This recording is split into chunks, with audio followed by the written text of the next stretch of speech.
if the client chooses a wrong lock, and he can open the lock to change the lock down direction. Here, pull this out, then back it, take this out, then change the direction. Here, see the slope.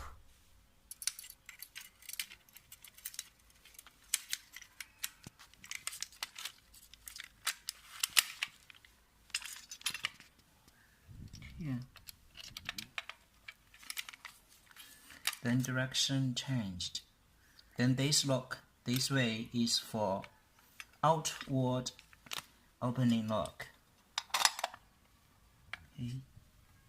Okay.